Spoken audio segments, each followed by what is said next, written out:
Hello. അപ്പം നമ്മുടെ ഇന്നത്തെ പ്രോഗ്രാം മൂന്നാറിലത് ഒരു ബോട്ടിംഗ് ആണ്. ബോട്ടിംഗ് എന്ന് പറഞ്ഞാൽ നമ്മുടെ മാട്ടുപ്പെട്ടി ഡാമിൽ നിന്ന് ഒരു ബോട്ടിംഗ് ആയല്ലോ. അപ്പോൾ ഇവിടെ സൺമൂൺ വാലിയിൽ നിന്ന് നമുക്ക് ടിക്കറ്റ് എടുക്കാം. ടിക്കറ്റ് റേറ്റ് ഒക്കെ കണ്ടോ, ഇതാണ് റേറ്റ് വരുന്നത്. ഞാനങ്ങനെ ടിക്കറ്റൊക്കെ എടുത്ത് പോവാണ്. ഞാൻ എൻ്റെ 2-3 വീഡിയോസൊക്കെ പലയിടത്തും കണ്ടിട്ടുണ്ടായിരുന്നു. പക്ഷേ നല്ല ക്ലാരിറ്റി ആയിട്ട് ഒന്നും കണ്ടിട്ടില്ല. അപ്പം നല്ല രീതിയിൽ എക്സ്പ്ലോർ ചെയ്ത് ഇതൊരെണ്ണം ഇടാമെന്ന് വിചാരിച്ച് നല്ല ഒരു എക്സ്പീരിയൻസ് എക്സ്പെക്റ്റ് ചെയ്യുന്നുണ്ട്. അയ്യോ, ഇവിടെ എന്താ റെസ്റ്റോറൻ്റ് ആണല്ലോ.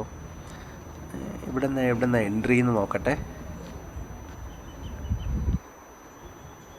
ഇതുവഴിയാണോ? അല്ല, ഇതിൻ്റെ അകത്തൂടാണല്ലോ.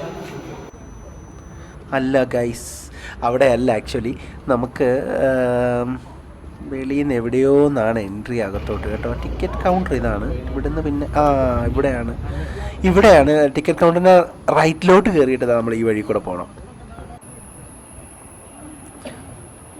കൊള്ളാമല്ലേ? വലിയ കുഴപ്പമില്ല. എന്തൊക്കെയോ ടോൾഡി സിനിമാസ്, ചെറിയ ചെറിയ ആക്ടിവിറ്റീസൊക്കെ സെറ്റ് ചെയ്തിട്ടുണ്ട്. പക്ഷേ എല്ലാം ഒരുമാതിരി എല്ലാം എനിക്കൊന്നും അത്ര ആക്റ്റീവ് അല്ല, അത്ര മെയിൻ്റനൻസ് ഒന്നും അത്ര ഇല്ലാതെ കിടക്കുമെന്ന് തോന്നുന്നു. നമുക്ക് എന്തായാലും താഴോട്ടാണ് പോകേണ്ട, ബോട്ടിങ്ങിലോട്ട്.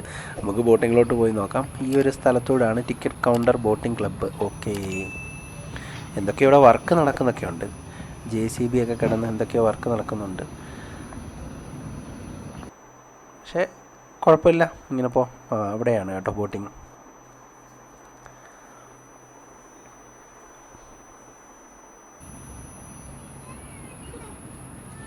അങ്ങനെ നമ്മൾ ടിക്കറ്റ് കൗണ്ടർ എത്തിയിട്ടുണ്ട്.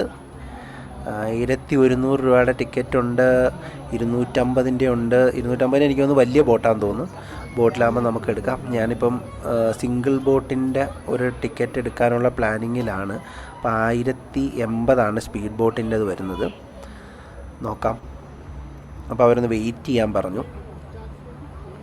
വലിയ ബോട്ട് താമസം എടുക്കും. അതിന് മൊത്തം കണ്ട് 15ഓളം പേര് വരണം. അപ്പം ഞാനപ്പോൾ എന്തായാലും ഒന്ന് വെയിറ്റ് ചെയ്തിട്ട്, ഇവിടെ ഒരു ഷോപ്പൊക്കെ ഉണ്ട്, നമുക്കതൊന്ന് എക്സ്പ്ലോർ ചെയ്ത്. ഇവിടെ ഒരു ആനക്കുട്ടനൊക്കെ ഉണ്ട്. ആനക്കുട്ടനെയൊക്കെ നോക്കി ഇങ്ങനെ നിൽക്കുക. അങ്ങനെ നമുക്ക് ടിക്കറ്റ് എടുത്തു. 1080 രൂപയാണ് ഞാൻ സിംഗിൾ ടിക്കറ്റ് എടുത്തത്. കാരണം മറ്റേ വലിയ ബോട്ടിന് ആളുകൾ വേണം. അപ്പോൾ അവർ പറഞ്ഞ ഏകദേശം 15 പേരോളം ഉണ്ടെങ്കിൽ വലിയ ബോട്ടിലേക്ക് കിട്ടത്തുള്ളൂ. ഇപ്പം സമയം ഏതാണ്ട് ഒരു 3 മണിയൊക്കെ ടൈമാണ്. അപ്പോൾ ഈ സമയത്ത് നമ്മൾ വന്നാലും നമുക്കത് കിട്ടാൻ ഇച്ചിരി പ്രയാസമായിരിക്കും. ആളുകളില്ലെങ്കിൽ പിന്നെ അത് ക്യാൻസലാവും. അങ്ങനെ ഞാൻ സിംഗിൾ ബോട്ടിൻ്റെ എടുത്തു. കൊള്ളാമല്ലേ? മൂന്നാർ എന്താ സംഭവം അല്ലേ? കേട്ടോ, ഈ ബോട്ടിലാണ് നമുക്ക് പോകേണ്ടത്. ഇവിടുന്ന് നമ്മൾ ലൈഫ് ജാക്കറ്റൊക്കെ ഇട്ട് നമുക്ക് അവിടെ പോയി നിൽക്കണം. ഒരു ഫാമിലി ഉണ്ട്, ഇപ്പോൾ അവിടെ നിൽപ്പുണ്ട്. എന്നിട്ട് ഈ കിടക്കുന്ന ചെറിയ ബോട്ടില്ലേ, സിംഗിൾ സ്പീഡ് ബോട്ട്, അതിലാണ് പോകുന്നത്. അപ്പുറത്തൂടെ പോകുന്നത് വേറെ ഇതാണ്. അതെനിക്കറിയില്ല. അപ്പുറത്തൂടെ പോകുന്നത് അവിടുന്നുള്ള ടിക്കറ്റിൻ്റെ എനിക്ക് തോന്നുന്നു ഡിഫറെൻറ്റ് ബോട്ടിങ് ടീമാണെന്ന് തോന്നുന്നു. എന്തായാലും ഈ വ്യൂവിനകത്തൂടെ പോകാമെന്ന് പറഞ്ഞ ഒരു സംഭവം തന്നെയായിരിക്കും. കാരണം അതാണ് ഫാമിലി ബോട്ട്, വലിയ ബോട്ട് വരുന്നത്. അതാണ് അവർ പറഞ്ഞത്. അതിൻ്റെ അകത്ത് 15 പേര് മിനിമം വേണം, എങ്കിലേ നമുക്ക്. അപ്പോൾ ഞാനിപ്പം സ്റ്റാർട്ട് ചെയ്ത് കഴിഞ്ഞാൽ 1ാമത്തെ ആളാണ്. അപ്പോൾ അതിൽ കൂടെ 15 പേര് വന്നില്ലെങ്കിൽ പിന്നെ പോകത്തില്ലല്ലോ. ഇത് നമുക്ക് 1080 രൂപയുടെ ടിക്കറ്റാണ്. നമ്മൾ ഒരാളായിട്ട് വേണം, നമ്മൾ എടുക്കുന്ന ടിക്കറ്റ് അനുസരിച്ച് 4 പേർക്ക് ഇരിക്കാനുള്ള ഓപ്ഷനുണ്ട്. അപ്പോൾ അത് ഫാമിലിയായിട്ട് വരുവാണെങ്കിൽ നമുക്ക് 1080 എടുക്കുകയാണെങ്കിൽ, ഇവിടെ ഇവർ ഇപ്പം 4 പേരായിട്ടാണ് ഇത് എടുത്തിരിക്കുന്നത്. ഒരാളായിട്ട് എടുക്കുകയാണെങ്കിൽ ഒരാളായിട്ട് തന്നെ നമുക്ക് പോകാം. ഇതൊരു 2 ബോട്ടിൻ്റെ മണ്ടയ്ക്ക് ചങ്ങാടം പോലൊരു സെറ്റപ്പ് വരുന്നുണ്ട്. ഇതും വലിയ, എനിക്ക് തോന്നുന്നൊരു 20 പേരോളം ഉണ്ടെന്ന് തോന്നുന്നു കേട്ടോ ഈ സെറ്റപ്പിൽ. ഇത് ഇങ്ങോട്ട് തന്നെ അടുക്കുന്നത്, ഇത് ഇവരുടെ തന്നെ ആയിരിക്കും. അത് അടുത്ത സെറ്റ് ആളുകളെ കയറ്റി അത് പോകുന്നു. അത്ര ആളുകൾ അവിടെ നിൽപ്പം ഉണ്ടായിരുന്നു ഓൾറെഡി. അപ്പോൾ എന്താ എന്നെ പിന്നെ കയറ്റാൻ? എനിക്ക് തോന്നുന്നു ഇവരുടെയൊക്കെ ടിക്കറ്റിങ് കഴിഞ്ഞ് നിൽക്കുമായിരുന്നു. ഇനി ഒരു സെറ്റ് വരണമായിരിക്കും ചിലപ്പോൾ.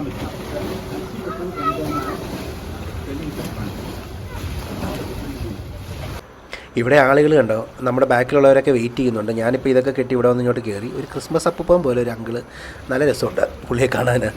പുള്ളി തന്നെ അവിടെ നിൽപ്പുണ്ട്. ആ ചേട്ടൻ തന്നെയാണ് നമ്മുടെ ഡ്രൈവറും. അപ്പം ചേട്ടൻ നമ്മളെതാ, ഓ മൈ ഗോഡ്,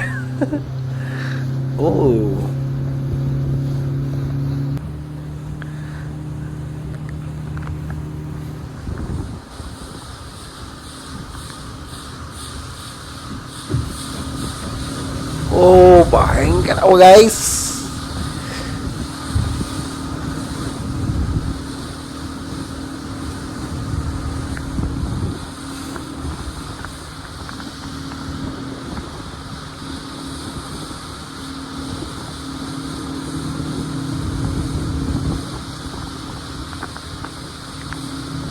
ഇതൊരു അന്യായ പോക്കാണ്.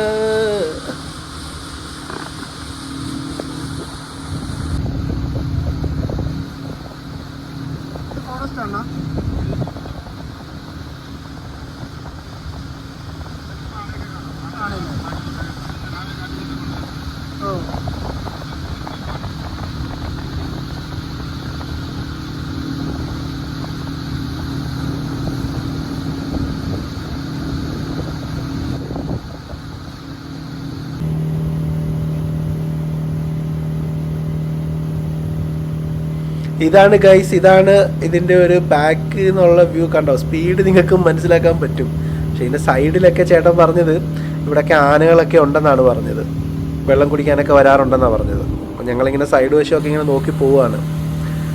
നമുക്ക് എന്തെങ്കിലും മൃഗങ്ങളെ സ്പോട്ട് ചെയ്യാൻ പറ്റുമെന്നുണ്ടെങ്കിൽ അത് എക്സൈറ്റഡ് ആയിരിക്കും. പക്ഷെ കുറച്ചും കൂടെ ഈവനിങ് ആയിട്ടോ അല്ലെങ്കിൽ ഏർലി മോർണിംഗ് ഒക്കെ വരുവാണെങ്കിൽ നമുക്ക് ഒരുപാട് സ്പോട്ട് ചെയ്യാൻ പറ്റും. ഇന്നലെയൊക്കെ ആന ഗ്രൂപ്പിനെയൊക്കെ സ്പോട്ട് ചെയ്തിട്ടുണ്ട്. സ്ഥിരമായിട്ട് ഇവിടെ ആനച്ചാലുണ്ട്. അപ്പോൾ അവർ അതുവഴി ഇങ്ങനെ ഇവർ എലിഫൻസ് അവർ ഫാമിലിയായിട്ട് തന്നെ വന്ന് വെള്ളം കുടിക്കാനൊക്കെ വരുന്ന സ്ഥലമാണെന്ന് ചേട്ടൻ പറഞ്ഞതാണ്. ഈ ഒരു വളവ് തിരിഞ്ഞു വരുന്ന ഒരു പോർഷനൊക്കെ നമുക്ക് കാണാൻ പറ്റും. നോക്കാൻ നമുക്ക് എന്തെങ്കിലും ഉണ്ടോ എന്ന് ചേട്ടൻ കൂടെ അടുപ്പിക്കുന്നുണ്ട്. ഇല്ലെന്ന് തോന്നുന്നു.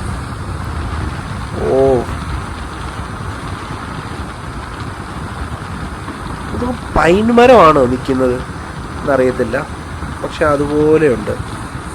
അന്യായ വ്യൂ ആണ് കേട്ടോ. എന്തായാലും സ്പീഡ് ബോട്ട് എക്സ്പീരിയൻസ് എപ്പോഴും ഒരു സംഭവം തന്നെ അല്ലേ. എന്തായാലും സ്പീഡ് ബോട്ട് എടുത്തത് നന്നായി. ഇത് നമ്മുടെ മൂന്നാറിലെ മൂന്നാമത്തെ ദിവസമാണ്. ആദ്യം നമ്മൾ വന്ന ദിവസം ആക്ച്വലി നമ്മൾ ടോപ്പ് വ്യൂ കാണാൻ വേണ്ടി പോയി. പിന്നെ അത് കഴിഞ്ഞിട്ട് നമുക്ക് അവിടുന്ന് ഒരാളുടെ ഇൻഫർമേഷൻ കിട്ടിയാണ് നമ്മൾ ഡയറക്റ്റ്ലി നമ്മുടെ കൊളുക്കുമല കാണാൻ പോയത്. ഇത് മൂന്നാമത്തെ ദിവസമാണ് നമ്മൾ ഇങ്ങോട്ട് മാട്ടുപ്പെട്ടി ഡാമിലൊരു ഒരു ബോട്ടിങ്ങിന് വന്നത്. എന്തായാലും ഇത് കിടുവായി. നമ്മൾ ബാംഗ്ലൂരിൽ നിന്ന് വന്ന ആദ്യത്തെ ദിവസത്തെ ട്രിപ്പും മൂന്നാറിലേക്ക് വന്നതും ആ വ്യൂ ഒക്കെ അടിപൊളിയാണ്. പിന്നെ നമ്മുടെ കൊളുക്കുമല ട്രിപ്പും അത് വ്യത്യസ്തമായ ഒരു ഫ്രണ്ട്ഷിപ്പ് അനുഭവം കിട്ടി. അതെല്ലാം നമ്മുടെ യൂട്യൂബിൽ കിടപ്പുണ്ട്. ഇത് കാണാത്തവരത് നമ്മുടെ ചാനലിൽ പോയി കഴിഞ്ഞാൽ നിങ്ങൾക്ക് കാണാൻ പറ്റും.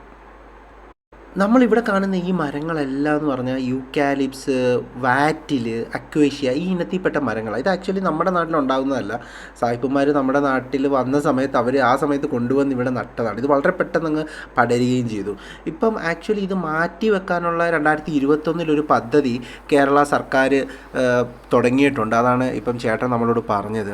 അപ്പം ഇതിനോട് മെയിൻ പ്രോബ്ലം എന്താണെന്ന് വെച്ച് കഴിഞ്ഞാൽ ജലക്ഷാമം ഒരു വലിയ പ്രോബ്ലമാണ്.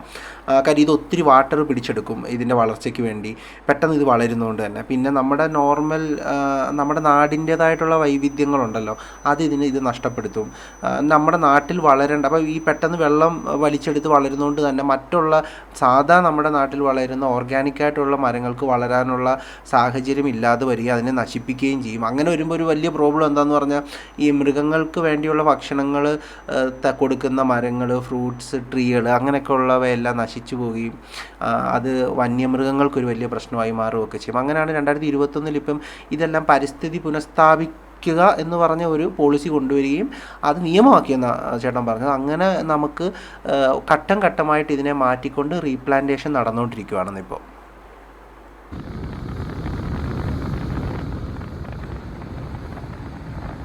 നല്ല കാറ്റുണ്ട്. എന്തോ വ്യൂ ആണിതല്ലേ. ഇത് നമുക്ക് ഈ ഒരു ബോട്ടിങ് വന്നാൽ മാത്രമേ കിട്ടത്തുള്ളൂ.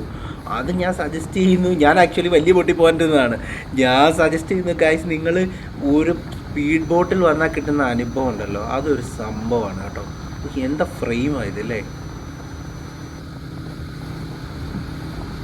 ഇവിടുന്ന് ചേട്ടന ഇവിടുന്ന് നമ്മൾ പതിയെ യു ടേണിനുള്ള പരിപാടിയാണെന്നാണ് എനിക്ക് തോന്നുന്നത്. ഇവിടെ പുൽമേടുകളൊക്കെയാണ് സെറ്റിങ് നടന്നുകൊണ്ടിരിക്കുന്നത്. ഇവിടുന്ന് ഇങ്ങനെ ഒന്ന് യു ടേൺ എടുക്കാനുള്ള പരിപാടിയാണ് ചേട്ടൻ.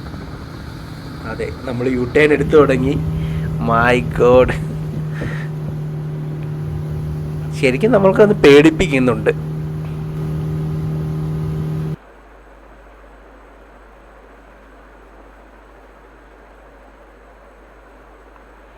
കണ്ട അവിടെയൊക്കെ നമുക്ക് കാണാൻ പറ്റുന്നുണ്ട്. ചേട്ടൻ പറഞ്ഞത് അവിടെ നോക്കിയേ, അവിടെ കുറേ റീപ്ലാന്റേഷൻ ഇപ്പം നമ്മൾ പറഞ്ഞു വിട്ട് നടന്നുകൊണ്ടിരിക്കും. അവിടെ ഈ പറഞ്ഞ ട്രീകളെല്ലാം വെട്ടി മാറ്റിയിട്ട് പുതിയത് വെച്ചുകൊണ്ടിരിക്കുന്നു. നമുക്ക് ഭാഗ്യമുണ്ടെങ്കിൽ മൃഗങ്ങളെ കാണാം ഈ സ്ഥലത്ത് നിന്നാണ് പറഞ്ഞത്. ഇത് ഒരു തുരുത്ത് പോലത്തെ ഒരു പ്രദേശമാണ്. അപ്പുറത്തെ സൈഡിലോട്ട് മലയാണെങ്കിലും വെള്ളത്താൽ ഈ പ്രദേശമൊക്കെ ചുറ്റപ്പെട്ട് കിടക്കുകയാണ്. കാട്ടിൽ നിന്നുള്ള മൃഗങ്ങൾക്ക് വരാനുള്ള വഴികളും കാര്യങ്ങളും ഒക്കെയാണ് ഉള്ളത്. പക്ഷെ നമ്മൾ ഇതുവരെ ഒന്നിനെയും കണ്ടിട്ടില്ല, ഒന്നിനെയും സ്പോട്ട് ചെയ്തിട്ടില്ല.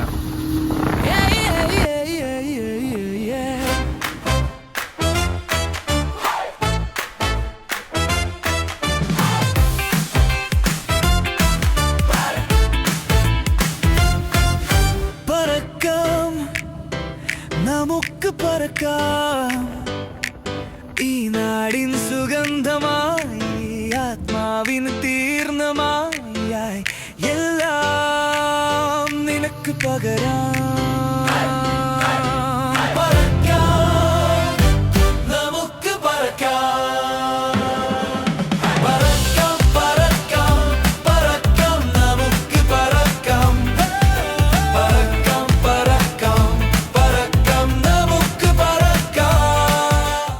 നമ്മളങ്ങനെ തിരിച്ച് ഒരു റൗണ്ട് കഴിഞ്ഞ് ഡാമിൻ്റെ സൈഡിലോട്ട് വന്ന് തിരിച്ചു പോകാനുള്ള പരിപാടിയില്ല. ഇതുവരെ നമ്മൾ മൃഗങ്ങളെ ഒന്നും സ്പോട്ട് ചെയ്തില്ലെങ്കിലും കാഴ്ചകളെന്ന് പറഞ്ഞാൽ അതിമനോഹരമാണ്. അതിൻ്റെ കൂടെ വല്ല മൃഗങ്ങളെയും കൂടെ കാണാൻ പറ്റിയ മൈ ഗോഡ്. നമുക്ക് പറക്കാം.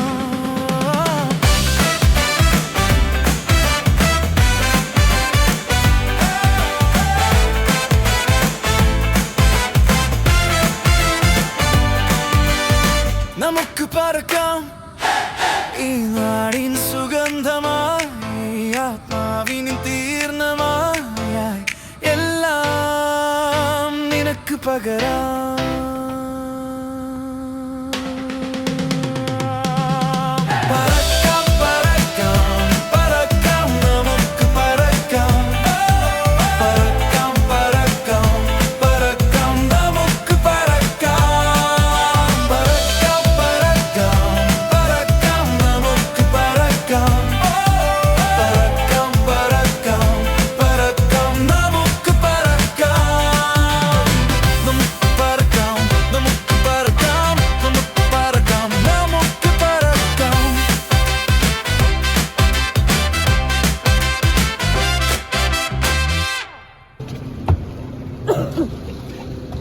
ഞങ്ങളങ്ങനെ എത്തി ഗൈസ്. ഞാനങ്ങനെ തിരിച്ച് ചേട്ടനോടൊരു ബൈയൊക്കെ പറഞ്ഞൊരു താങ്ക്സ് ഒക്കെ പറഞ്ഞ് അവിടെ നിന്ന് ഇറങ്ങി.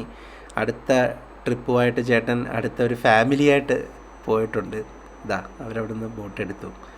നല്ല രസമുണ്ട്. ചേട്ടൻ വളരെ ലൈവാണ്, നമുക്ക് ഒരുപാട് കാര്യങ്ങൾ പറഞ്ഞു തന്നു, വെരി ഫ്രണ്ട്ലിയാണ്. യെസ്, അദ്ദേഹത്തിൻ്റെ യാത്ര വീണ്ടും അദ്ദേഹം തുടരുകയാണ്. അങ്ങനെ നമ്മുടെ യാത്രയുമായി ഞാൻ വീണ്ടും ഇറങ്ങി. അപ്പം തിരിച്ചു പോകുന്ന വഴി മൂന്നാറിൽ നിന്ന് കുറച്ച് ക്യാരറ്റ് വാങ്ങിയില്ലെങ്കിൽ എന്താ, അത് നല്ല ഫ്രഷ് ക്യാരറ്റാണ്. കുറച്ച് വാങ്ങിച്ച് ഞാൻ പുറകിൽ വെച്ചു, ഡിക്കിയിലിട്ടു. ഒരെണ്ണം എന്തായാലും കയ്യിലിരിക്കട്ടെ, പോകുന്ന വഴി കഴിച്ചുകൊണ്ട് പോകാം. മൂന്നാറിലെ ഓർമ്മകളിൽ ഒരുപാട് ഫ്രണ്ട്സും കാര്യങ്ങളും എല്ലാം വന്നതിലും അതിമനോഹരമായിരുന്നു ഇന്നത്തെ ഒരു സവിശേഷതയുള്ള യാത്രയും. അതിൽ ഞാൻ ഒറ്റയ്ക്കാണ് ട്രാവൽ ചെയ്തതെങ്കിലും ജിജോ ചേട്ടൻ ഒരു സ്പെഷ്യൽ ആളായിരുന്നു ഇന്നത്തെ എൻ്റെ യാത്രയിൽ.